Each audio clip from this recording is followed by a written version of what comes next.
What's up, Hoopers? In 2021, the Lakers' offense was stale. As you can see right here in the picture, it was very crowded. There wasn't a lot of movement. And if we fast forward just a little bit on the film, we have a lot of guys sitting there staring at LeBron, and look who's sitting at the top with their hands on their knees. Your boy, Russell Westbrook. Things are going to change drastically this year, and this is what it's going to look like. There should be a lot more spacing, should be a lot more running around, and there should be a lot more open shots with hopefully some people who can hit some shots.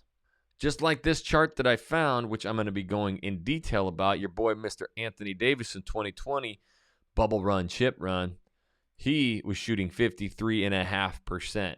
Now, I think at this point, Russell Westbrook's going to stay a Laker, and we know for a fact Darvin is going to run a 4-out, 1-in system.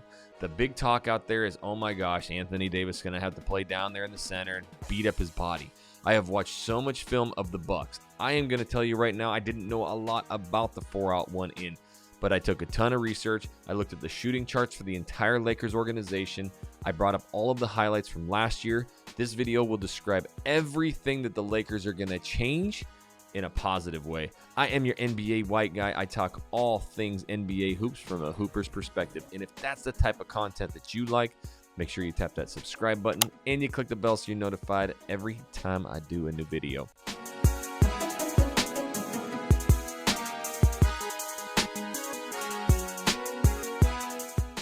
All right, so entering this season for the Lakers, we're going into another year with Anthony Davis, LeBron James as your star-studded duo, but they also brought in the likes of Patrick Beverley. They have Russell Westbrook still, and you have some players who I think can really move the needle, like Austin Reeves, Kendrick Nunn. A lot of you, my commenters, have been talking, don't sleep on Lonnie Walker.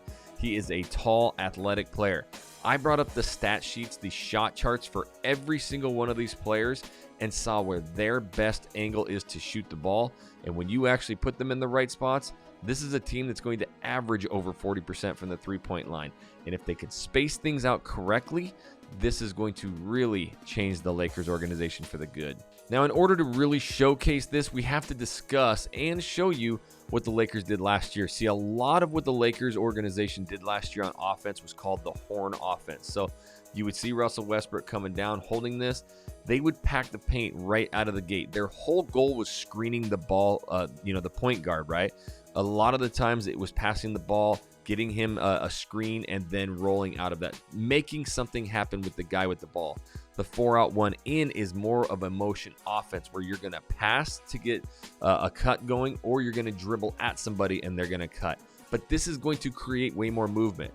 How many times last season did you actually sit there and watch LeBron James grab the ball, stand there for 10 seconds, wait for a guy to kind of move, and either pass him it or do some kind of fadeaway shot? There really wasn't a lot of great offense, and when they do run a good offense, like we saw in 2020, it opens up the floor. They are unbeatable.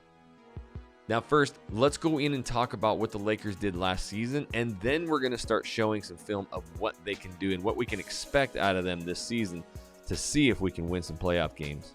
All right, so as we can see here, there is, Westbrook bringing the ball down, whether it's LeBron. The film that I watched, and you noticed last season, who brings the ball down a lot, or at least initiates the offense for the Bucks? Your boy, Giannis. So I'm kind of interested to see if they're going to let Anthony Davis bring this ball down and see what it does. Obviously, LeBron would be the best bet getting downhill, but right away, this is what they did last season. As you can see, there's the horn sign. He would bring him down, and this was the whole goal, right?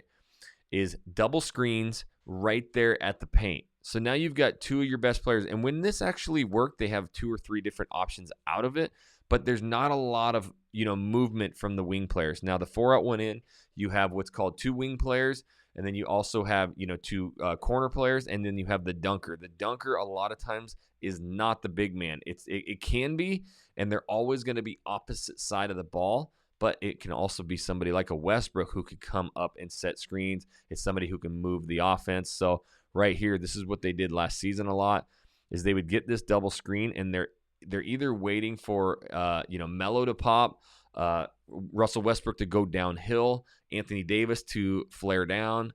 This is what they did, and they would get a lot of shots because they could confuse the offense, right? Okay, so This is one thing about Melo. He could knock down shots anywhere. Um, that was about it. Anybody else that was out there, it was brick city. This is an offense that I think works good, but if you notice one thing about it, LeBron's not out there. So how do you make it work with LeBron out there too? Because if he's running this offense, what they would typically do is now they would bring him in and post him up at the high post kind of and get him the ball. But this is where he would hold it a lot of times, right? And you have guys in the corner, you have people, kind of standing still, but there's not too much movement.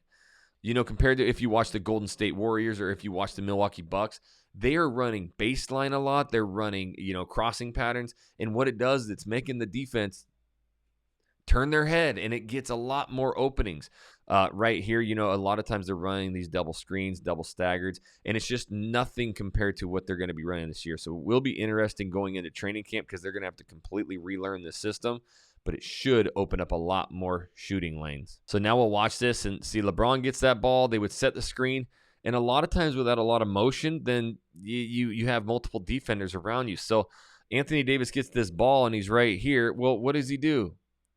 He could drive. He could take it in. He could try and find an open shooter, but a lot of times they would settle. Do you guys remember last season how many times the Lakers just settled for shots? Well, watch this. Okay? He could have driven it right. Easily could have driven it right. And I see that center down there. He's down pretty low, so it's going to be a contested shot, but at least he may draw a foul, and it's more high percentage. But this is what we saw a lot of last year, right? Just kind of, we'll just step back and shoot it.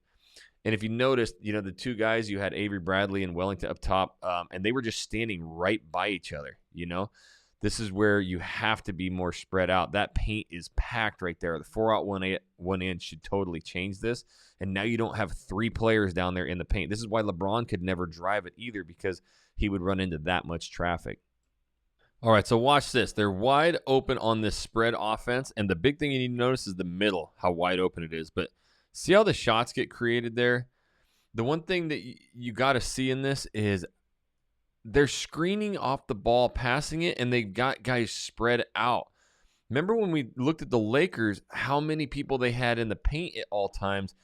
And that was probably because they lacked shooting. But if I show the shooting charts here soon, you're going to see that some of these players actually shot very well from certain spots.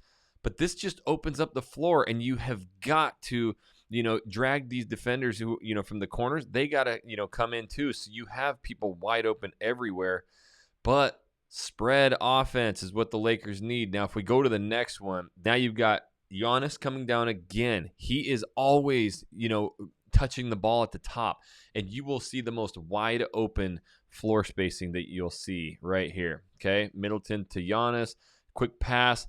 Now, they're not screening on the ball. They're passing and screening away. That's the biggest difference that you see. Okay? So, Giannis screened away from the ball.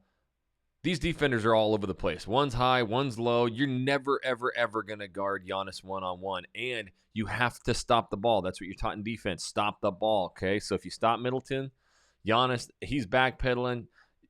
I mean, there's just no chance. You got little Van Vliet there. He's 6 foot tall. He ain't going to do nothing. Throw that ball up high like they do to AD. Easy buckets all game long. Now, what I want to do is go support this again with the shot charts. Let's go over and see this. Okay, so Anthony Davis, like we mentioned, in the corner, 53.6% shooting. Okay, so this is something he does not need to go down to the post. You can have Bryant down there. So now we have Patrick Beverley, and if you go down and you look right here in this corner, 43.5%. The reason I show that is because on the other side over here, he shoots 55%, but that's where AD shoots very well. AD shot very poor from this corner. So now if Pat Bev knows this, he's going to be making sure that he makes it to this corner.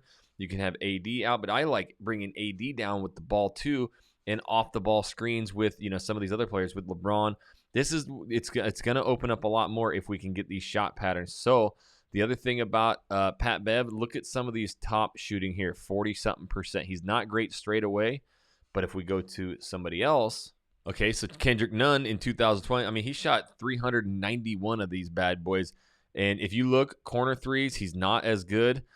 Great finisher in the paint here, by the way, which I'm excited to see him. And with this floor spacing, he's going to get a lot of drives to the basket, but straight on, 41%. So Now we can start moving off the ball. He can come in, create, a lot of scoring for that second team. Or, man, this is an incredible starter, but we already know Westbrook, Beverly, they're starting. So where do these pieces all fit in? All right, and then if we look at our guy, the LeGoat, LeBron James, he finishes at 71%. But last season alone, just having so many people into the paint, I think that offense killed him.